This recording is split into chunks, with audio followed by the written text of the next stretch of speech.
Ia malo soifua.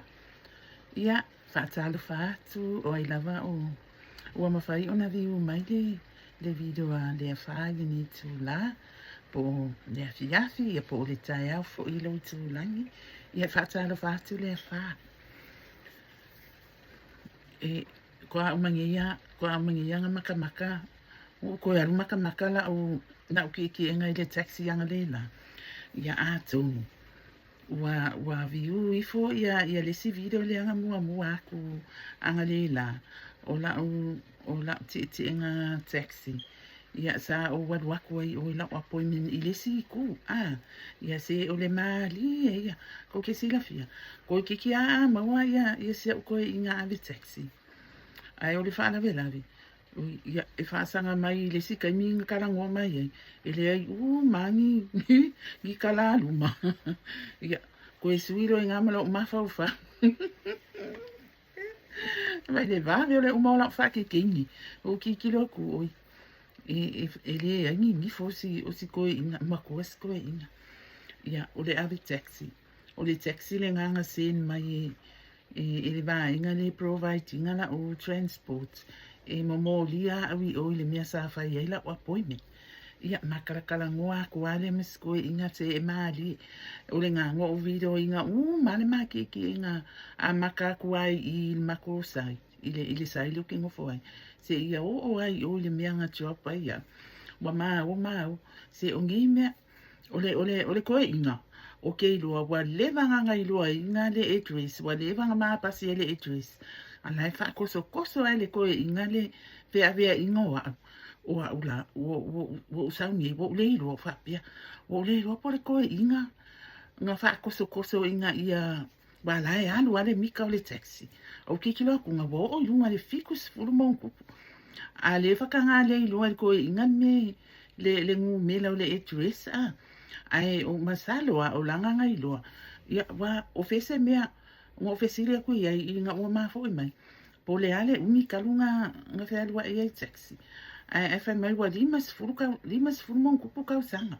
o fa pela ia o fiala se ave taxi ele malama I address ma area umau pe a fai wa limas fuluka usanga I'm sure o lisi mea wa o le kampani lea lau ke fe ave a ia ia kangaka e lalo le work cover le lalo le work cover Australia so se insure po o ile e providing a transport o fale a ngi e kele nga ave kasilalia clinic kele o le clinic le ale nga ave ya wanga le live a yele doctor o longa winga o fare o le taxi le ale compagnie le o le compagnie ya le e providing ya so I'm sure la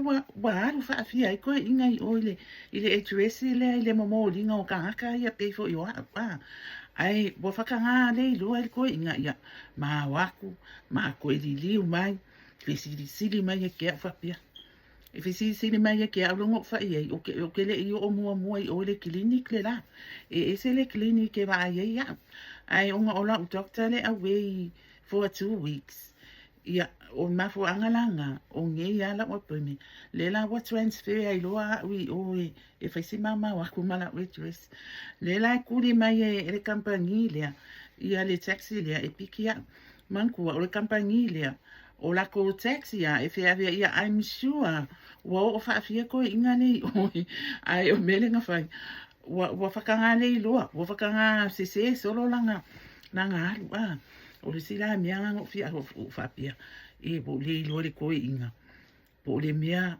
o la koso le kani ia alu ale mika ke le alang kupi po le mea wa fia ia fe ave ia u kongo langa taxi wa ai makua sko inga anga fapia a me langa ke fia kai kala ngo mai le skemin pe fa sanga mai ku wa ya ku o ele ai mangi nifo ele umangi nifo o le sila mi fa pia o le alla le ai un nifo ai nga fa pesi ko inga fo le milion ai si ki ko ele nginga mi e ave vai ai e fo ka ko a maua le mea e kele ele mea lea. Ia, awe koe pole ngā nifo ma isi mea. Pau ale mea, ia maua mai le tupe i whaaki ngoi wa kele le mau mea. Awe o wakala ula o ngai kala ko mua fo i a maka i kako kala ngoanga i lingi yas. Ia, wale isi kako video a ngafi. Wanga ngafi lenga misi e kako video. Wanga ngafi fo i lenga lau ele unga po kala ko ngafi. Ia pe ia kala ko ngafi. Ia vai, le kelo le mau mea le laka waunga. Inga ngalo ia mea. Ai pe ia nga misi kako video a ngafi. Ia, isa. Ufa pe ia, fa misi a ngafi waka fiu e su se avangoa. Kau su se avangoa ia ma alele fo ia ngafi. Se iku waile avangoa fo ilele se isu e a kili a ni fa makalanga. Ia okay lo o fa makalanga ia kia. Ia o ngā fo ia ke uko ili maka upo a fo ilia. Leve vesi ai ia si o tata watu no. Ia o la uvira muli a. Lia fa ko ia uke ia, ko ia uke. Ia, nga fa apea ko ai fo ila ia sa fa makalanga. Oke, mo ko yo le kali konga e fainga ka fo ile nga kalia. Ia, ai o ke la ngonga ia kalia ia. Kalia ia o la kalanga ile so. Ai ko ke se la fia. O le uningo mafa fa ia o la vai. Ile mafu anga ya la inga o le kali konga ile mafu anga ya la inga fainga ka anga kalia. O le sui fo ngaro mafa fa o ke le kalia. Ma koe o le kalia inga, e le whaingo fie le ave ese mai o le nofua lea. E whai o le iku malo, ai o le kofi, o le kofi o lo o le afi o ngā tue lupi. Mea ngai le whaingo fie o ngā wakako mori mau winga ia lona ia fo tula mai o se tamali i le ngata i le tele o le ata mai o le komai o lo ia ke ia e manga o mia i le whainga malo a o longa i se le loko mau lalo e se le hampo mo whapea lea se o kangaka mongingi o whanau ia mahalo le atunu o lo mana au mia. Lo manga au mia e Samoa. E whainga ka haila ia ki au ngā okalia. Ma o whaapea. Kongu lava. Wa leo ke whaalongo aku. Whaapea e le mawhainga apili. E iai lava se awala. E mawhai ai. O ngā whaako mawinga toe lupe i to tonu o le whainga malo ma awangi ave i se ai longa ngofua. E manga o mia toe lupe. E manga o mia le afionga le i pale mia. E manga o mia i le whainga malo. E mana o mia i tangata Samoa.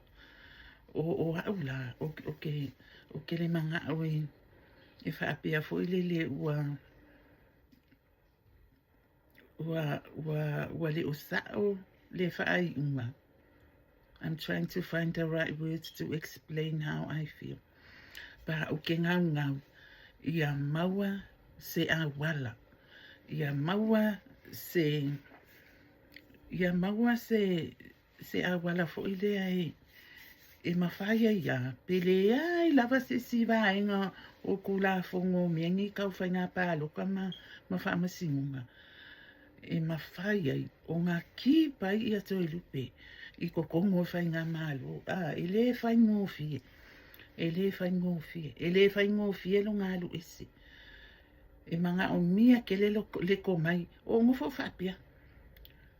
E whawhewhea e le ngise lau 5 E whawhewhea ngā kompea le ngika mai se e lingi. Ua a fia ia to e lupe pe a whai e sao. E whawhea ngā kompea I le ko mai ma lo nganga vaa e a vea ia ma au nā le atu nu e ka e a foi e fa awa wai longa e fa awa wai longa kofi I te tonu o le kapingika ia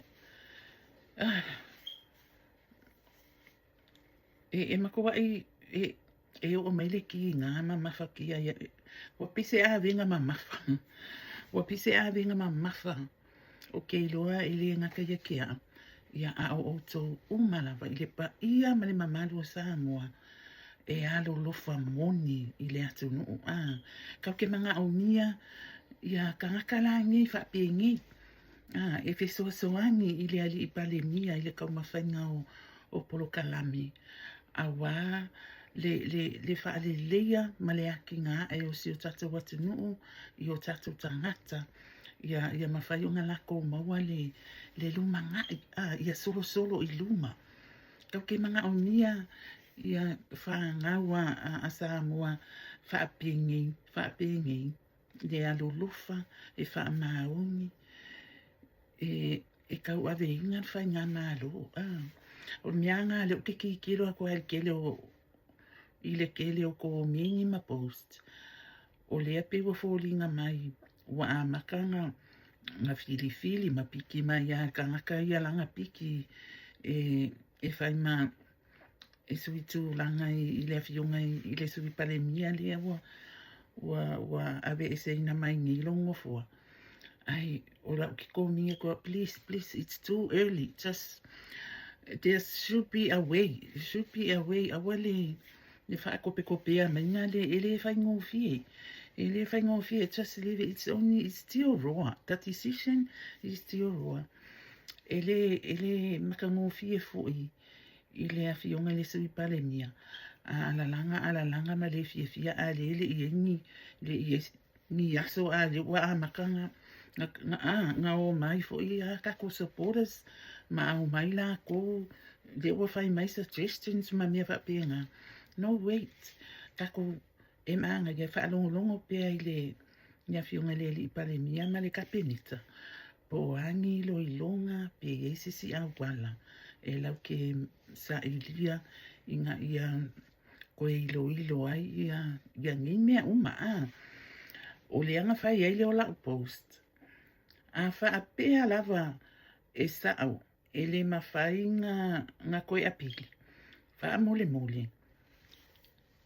ave le maka upu I kokongo le pare mingi kalangoa inga I kongo kapingika au mai le kongo le pare mingi mga kua fo ile nga fai e kuila e pale le mea nga fai le kangakali nga kali uru ile nga kanga le uru o le leo nga le ala nga ave ai le nga ave uma fai fai unga ai koe ave amang kua e onga kule le sori kula fonga nga sori nga kula fonga nga ilo le mea le ai kupungi le wa mafu ai nga fa le kongu le ngofo o fale ali ma ave ese male kofi le wa ma wa ku male kofi if you lolo mama waku that's nothing compared to that thing that happened le ave e kula e pai kongo le pale mingi ko e fai ele pa luka le ko e mai le ko fa pele skengi ya o le kai mingi la mele ma fai nga fai nga ave lo ala ave lo ka nga ave fai ele pa luka fai le pa luka I o le pale mingi vai mo ki ngoa ya fai ka nga ma wa lo vai ko ya ave pe pa luka ke lo ai nisi le si kulia e pa luka I o e supporting le koe ka fia o le afionga ya to I lupe wa pese a venga mama fani mia ya aka moi le wa po le ya mase moi pe you like a kongolai aka mai sisi le lango le mele kala ngo aku ai ya aka I pe o ia vai o le kangaka ya lo fa mongi lo ngako ngo e manga o foi ia kangaka le e va ai ale tatou atu no ma kau kua i le alofa ma le whaamau. I le whaingo fie o ngā maua fo'i i a seksi e pe o nia pe o tori lupe. A kongu lava o loo i ai. Ia, ai whaafewhean kako i loa o le kau kele i wā ai i ai pa o koe lupe. O lea wakako wā ai. Wakako kali kongu ma kako moli mauina. Ia anga ngā luenga i sika mai kai mi pu upu. Kalu whai. Ia, ai ole kele a o luka mawhawhau ngā la inga whaila o miki. Ia ko kali kongu mai o upongi o ke whaamakala ko la o miki. E moni. O au. Mako ai fi wan mako a ingai. E whaalongolongo e whaamakala o miki. E ia kani e mako ai a whai ia ufo i miki. E mako ai maningo lele. O la miki la le anga po. O ke le ilo, mako ai o le ilo. O ke le ilo ni mea fo ingai o kupu pawale mea le la whamakala ko la miki. A whaila o ele ke mai moa mai. Po e make i anga po le a le winga. Po le a se winga. O le a se so o kanga o ngei miki. O la miki. Wakuku mai ia o le iku maa loa. A whale aka kolu. Male ngu le o lalo maa lava. O le la wakuku mai le siku. O ke le ilo po fele kuku wai. O pawal mea le uke iloa. O le pisa. O le iku maa loa a whale aka kolu. O le siku le kuku mai. O lalo maa lava. O lalo maa lava le whaile e le fe se a inga le ala sa ungi. Pise kaua fo ngane le la whai. Ia. Ai o fo linga o kanga vai mako le iloa e le iloa ya u ya fo linga o ngi fo linga o vai le siku ya mo fo linga o le siku e umi ya la miki pe se fulu pe lima se fulu e umi miki na ngai kele me ngo va ai ai pa wa le o le mea le nga mangingo o ngu o fale ya kakolu malano malava. Yeah, that's it. O ngo fole a wala mai ngi fa pe we. Ke le lo pala le me wala ngo miki ya fale aka kulu malalu mala. I don't know anything for le o fa alungu ai. I se so kanga i le ku malo le amali le. I don't know. Do you know? Yeah, if you know. Nga e ko mengi mai le. Ba o ke le lo pala me wala nga. Ai e pe ngo fa makala. Ai ai lai si kani pe wo makango fa pia pe au fa makala inga se miki na pe ile wale se me kupu ai au le fa makala inga na folinga mai le e ai le me kupu o ngo fa pe le maybe o me ia it's just between me and God or just between me and my own se me fa pe nga e ala ingo o si kai mi o ke ka musu vo le e fa makala ai mai se ala mea e ke va ai e como a yaka ngaka there's always something happen ale o se mea le o se mea fo le se mea fa ngo ia e la kai mi e ma fa pia ke le manga o ke fia i lo apo le ia ngo le manga o la ia le ke fa makala ai ngo fa pia po le ale winga la miki ia mo le pisaloa le na wa fo le ke fia lo pa maybe a few days later or a few weeks later I happen lo se mia o ki o fa pia o le winga la le miki ke ngo ele o se mia fo ni for years always e la ka mi vo le po se miki vo le ngo fefe ia o se miki ngo fefe ia ngo ka lo le pe fa makala ia wa ni se me kupu vo le wala vo fa pia lo nga winga o se me ai le fa pia o ke le manga o e happen se me ai e fa pe nga pe ia ka ngo fa makala nga pe le vo le va ai vo le se me kupu ai o fa makala Ai au le whamakalanga. Aro loa, le uni ai se me kupu. Ia, ke loa lai whapea mai isi. Au, ule pepelo ia. Ia, pule ia oe po au mawhauwhaunga ia umea ia whaasoa. Pa, o ke le whaasoa ngangi mea o ke ngofo ake i awa. O le whaasoa aku ia mea, o le whaasoa aku mea sa, o mea e mungi. Ia ai whekari ai pia ia o kovia, ia ai o ulangunga ngai ia to e lupe, o ngofo alea, anga le la whapea. Alu ngei, ai umai fo lava, o le a kupu ale mea lea waka ko mawhakia umai. O ai la ngisi, o ia se ia pinga se karakala ngoanga fo ilele, mo ngā veve, ia le sa o lo makua fo ilele, ko ia inga malo o makua. Mo ngā le whaalu ai o le ia. Ai, la lo mangaku. Ia onga isi fo imingi ska ia e fo mai, le fo mai le wako maka lako ia kongo le pale mingi sa moa, i le paya inga fo le ngi, ai o le uke mawhau i le mingi ska le ia, i seisi fo ile ai, o so uawa i vai nganga oa. O la umake, o sa umake fo ile, ai mankua ia, e kau ke whaakalikali umai le awhionga i le i pale mia.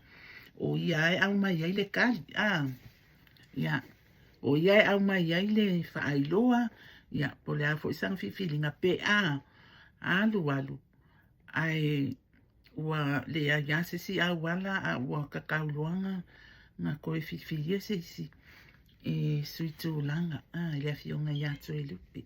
Pa o le uke wish, ma o tatalo pea, ma o ngau ia whaaku mawinga le tofi ato e lupe, ia, o le ala o ke mawhauwha i le minista,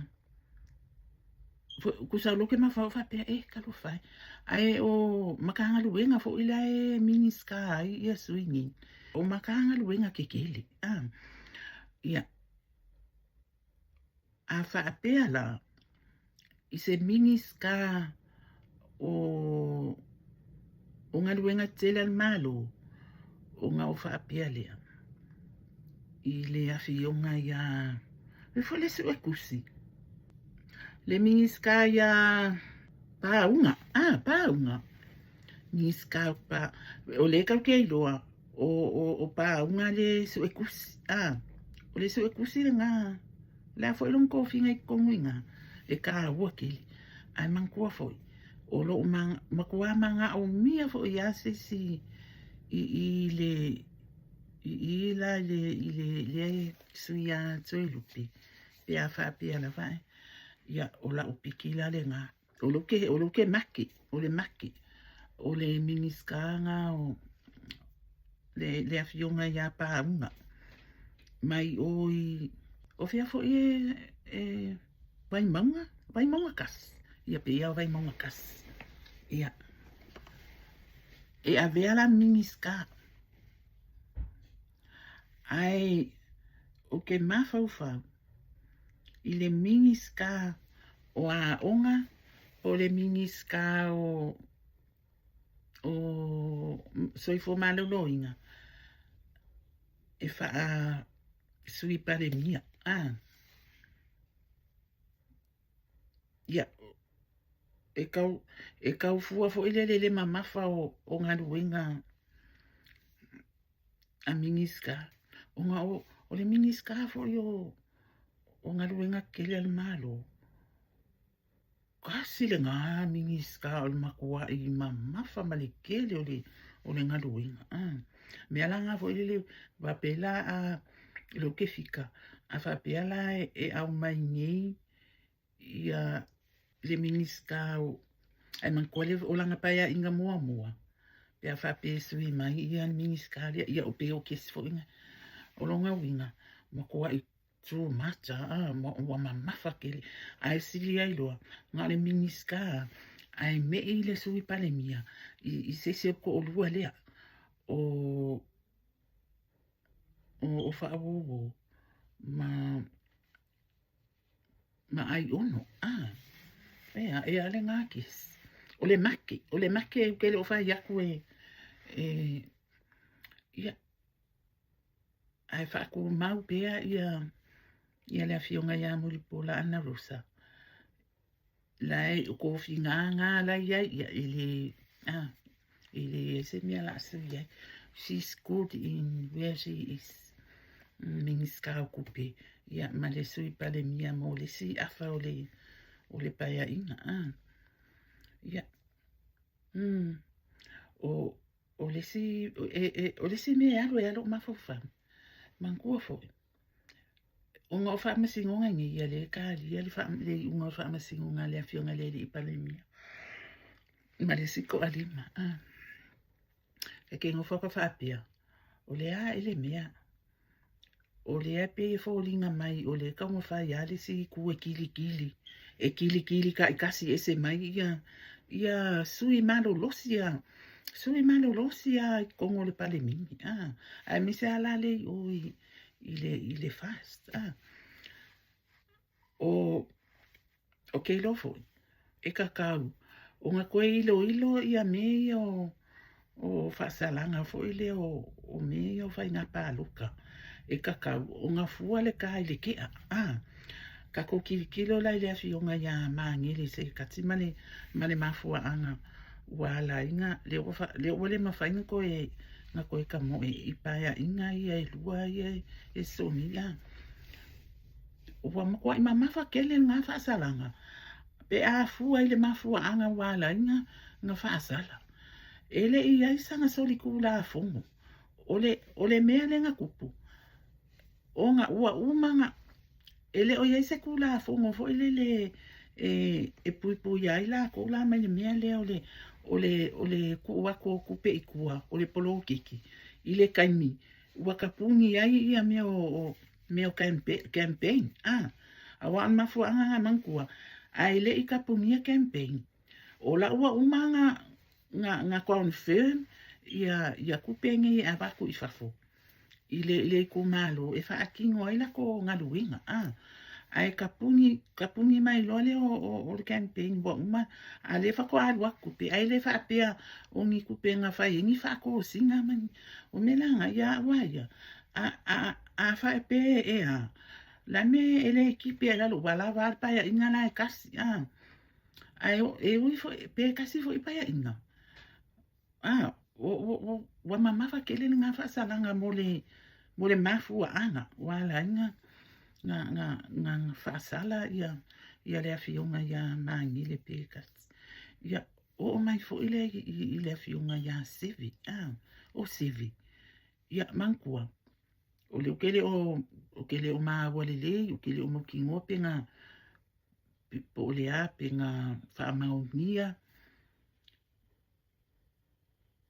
ai olonga le manguia malonga le manga ia o lailo ai o ile si ku le nga kangi o la fo inga nga fai ia le mea pio ai alua ave ia se vele fa masingonga le ala o mai fo wale se vele ia wa ale ala wa fo si tamaita ai le wa ku la mai ni ia wa mama fa kele fo ile nga mama fa kele fo ile nga fa se fulu ka usanga ele kai fe kawi male levo o le soli nga kula fongo o fai nga paluka ele fa pia se criminal nga fai ele o kula fongo o fai nga paluka ia le la wo o mai ia le wo o mai atu e lupe le fa se lo no miangi ni se le leanga ia kako fa ngoa ia fa pengi o le nga o la vai su ele rungali o le mea o le rungali nga apia mua po o le mea nga o kuskusi nga ia ele iwa ai se rungali E whawewhianga ka koe loa, e mongi le ngā mea. E mawhaianga ka o mai o le ulungari, a lele ai ma sisi wa waate ulungari. Sori. Ma koe o le kali kongua. O le ala le mea la kupu i le siko adua le nga ini vama vai i geis lea. O le wake e awa wa ngalo maku ia le siko adua wa le lopo po le ale mea wakupu ai a le wa afia nga o toe lupi. Oi soli. Ia. Ia ele o le aile ka kou mea awhai pa wanga le mea ka kou e whai. Ia o le tatalua. Ka kalua. Ko kei lo isi kaimi. E whapea lo mawhauwha. O isi kaimi kau ka kalua ko e whapea mai ia heavenly whara. Ai. O le ako o mai se ofo i aile whaingi konga luenga. O le wa umanga wa kunga le kali a ngai e ko kele o e whai le mea kaunga whai. Whaamaka e sa awa. Awa o mea uma. E kau ke kakalo. Ma whaile ka konga luenga. E le whaapea sa ule atua e ko mai ka ko luma. Pe alu waku i ole ma whaapea. E ole anganga. Ole ali. E au mai e le mawhau whau. Ma le loko re kangaka. O ngā whai ai leo whai unga. O isi kai mea whapea Wa pe ole a whai fo in. O isi kai mi o lailo ka mawhau whau le upu. A waka muso e whai aku wa whapea. O le a kau ke kau kakala i mea o le o mai o mea au mai e le anganga. A e po le ala le si mea le kau ke manga ngā o ai. Ia. O si momo ngā vive ngā a floro. Ale ngei fo i kengi o floro. Malanga koe ina lenga. Nga mawanga le la ai li mai le ngi ngifo. Ia pa wanga o me mawai. Ele au pai viso. Nga o koe ina le ngi ngifo. Ia e lea fo e misi la o ngifo. Alangala o lea fo e misi la o ngifo. Alangala o ngifo sko inga nga. Makua ele ya luma malalo. Maka utia. Ia. O le whaasoa le ngā. A le a wha. Ia whawhitai. Koe kiki au whaako whaako. Ai. Whaawhikai lava. Whaawhitai tele. I le lango mai la o video. Whaawhitai mo i la tō subscribe. Ia a whai. E te a whea mai ia video le wha. Ia mamai moa mai foi. Ia ko mini mai. Ia pe subscribe. Pe a whai e kele i subscribe. Ia ma like. Se awa ngaro ka ko like. Ia o le si mea. O mea ka wang wha makala. If so angi ai foi mo sesi o la lava extra ko ma. Ma kau ma whau ma. Ia e whape ngā ule amakanga. Kau fō, a whai le video koe ka pē, a whai le video maka koe aka iai koe ka pē. O whape la ia, a whai ori whaingani ngi, longa winga o ke li kai ke ua le mawhainga koe kau kalama ngalo mea a lai le mawhai, a ngi iai le ia makanga ngi video. Ia, e whai ai fo sacrifice a koe ma fō linga. Ia, oi, o lane me popole ai fo linga ia. O tātou fo linga. O kako fo linga uma, o fo linga ngā o le atua. A wala le ula se ti se vanga nā. O le tangata ia ua whiwa ke waku i onga fo linga awa pau lava.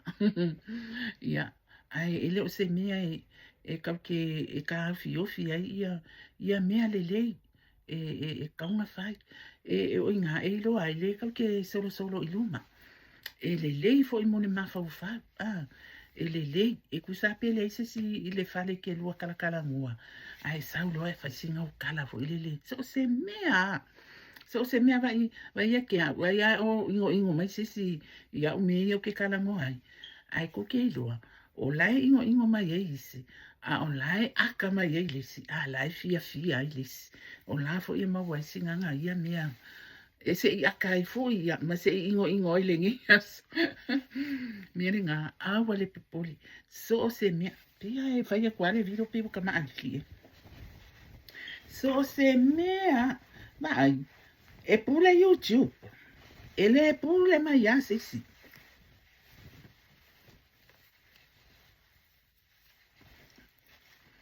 E pule YouTube ia kako, makako channels, makako videos. If YouTube knows, ele kakaunga iei lau video i lunga o le platform. E avaku ia o ele strike, yeah. 1 strike, yeah. 2 strike, yeah. Longa winga. O lam kua ingo a YouTube i lau video, so awale popole po ai fai mai.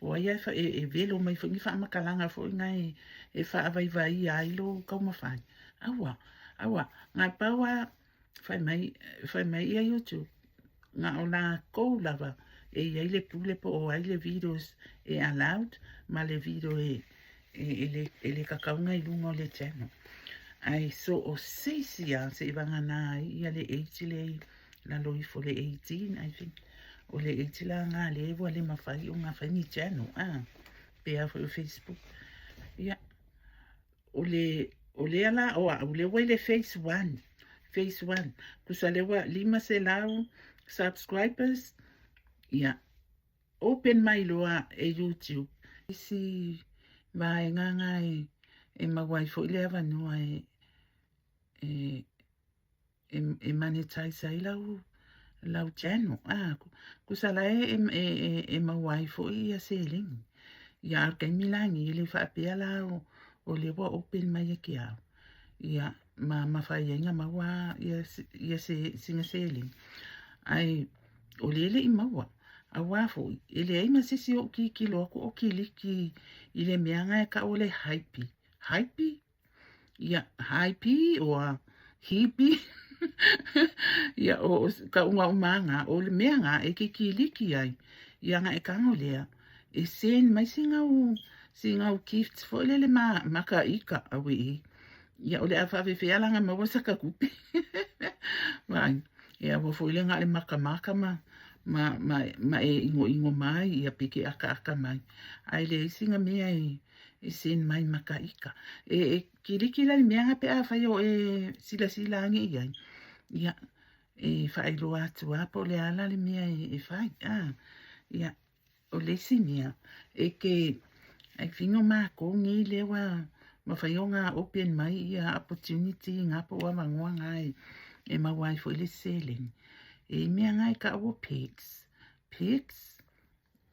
ia sa ko wa fo ka so po nga mea ia e ke kiliki fo ila ia e fai loa kua ia oe ai o mea umalanga pe e fōlinga mai fo le e sen mai singa rua kāla ia singa kāla po singa lima kāla ia e uma se vai ia so e maki vai i le ngā lima kāla ia e fa pe ngā o le mea la le ngā o le kūlanga ngā le o ia le channel le fa ai o loa lai le afi ia o ngā mako o longa winga wa faila se ma wa e me wo o ia ai fa fitai e wo ia le i o le afi ia ai fa fitai lava o le ala vai e mai tau tu ale ia le fa e ma wa le subscribe ya so uma ia na la wa o le 600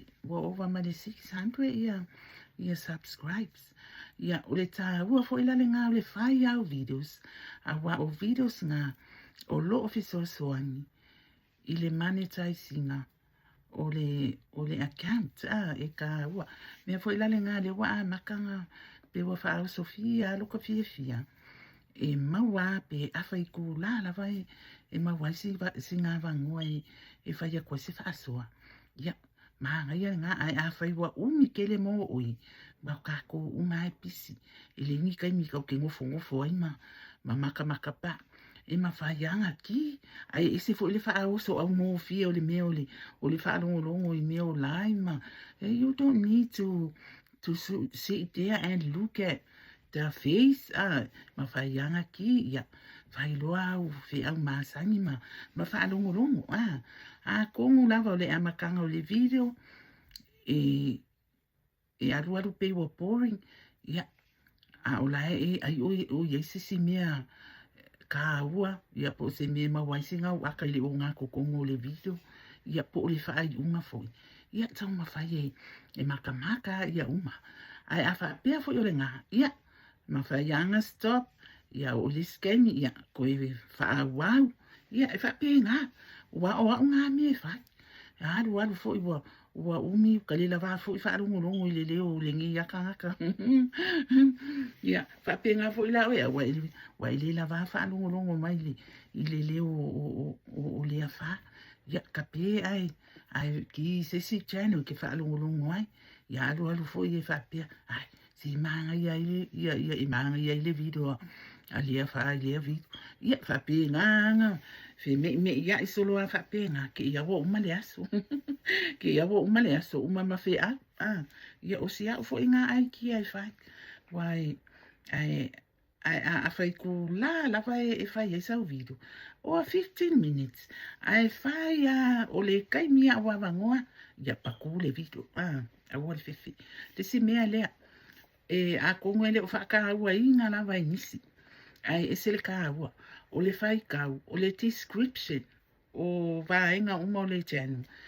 va ai ke le description e ka ua kele awa ai ke le i makamaka le videos e mawhai le description nga e whai ka ua i po a mea ia la kalangoa i le video le ia o au ia e wha pe ngā o ke kama whai ia mention ia ngi vaenga ese o le a uka ua i la ia ua u videos ia e ka ua la a wha pe e boring le amakanga ia su ele mea le anga e fai ka we po le ase ka la le kanga ka le onga le video e winga i mea ia i lungo le description ia e taha ua tele le description ia e pe onga i mea nga fo ile o le manga kua nge kaimi wa le kele o kaimi e uma video wangalo fo inga nga fa makala ku le mea lea fa makala ku le mea lea ia o lea la e ka lia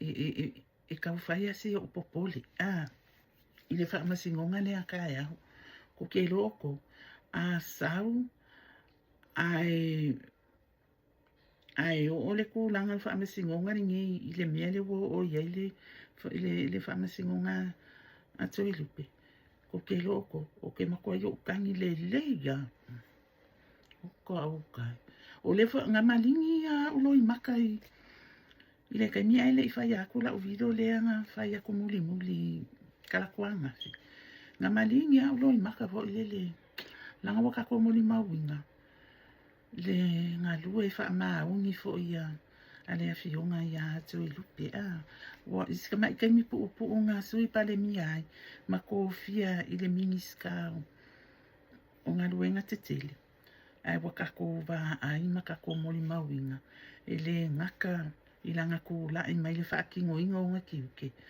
ai o nga winga ka sa afia ia ai ka ko kapua e pia ia le musu nga le ali e fa sa winga ia ngaka nga ia ilua e solo le ia Samoa ai a fai ele o fa nga inga musu nga ia o nga ka fa angoa ia le o ka loko fa angoa ia o se tato fa sole na ia o le ase upu se ngangana ua sala i lau fa afufunga Samoa ia fa mangalo le fa ai fa amanu atu le fa mo to malava tinano tamama tua o ilato uma o le ale o ia isa o fa matalanga o te lea wa wina fo yo to pa ia mo to mamalu Samoa i se be sasi sa fa matalanga ia ona ta se na ile ia malape ai la ufa sua ma tato polokalame po tato video ile ne taimi ne yaso ia ai fa atu ia le fa tato to i whailoa i fui i se yaso po kai au po le weekend ia ai tato tapu wai ma talusia pia i si o tato whainga malo ia o fuafuanga ai meise o ngi court case tato te muli ta ia mawai kako le file mu mai a ke riso e ka inga yo kako mafaufa malangona i mea o lo tato tapua ia ma whaakalikali ia fatu le whaile ni tū la tō whāsoifua.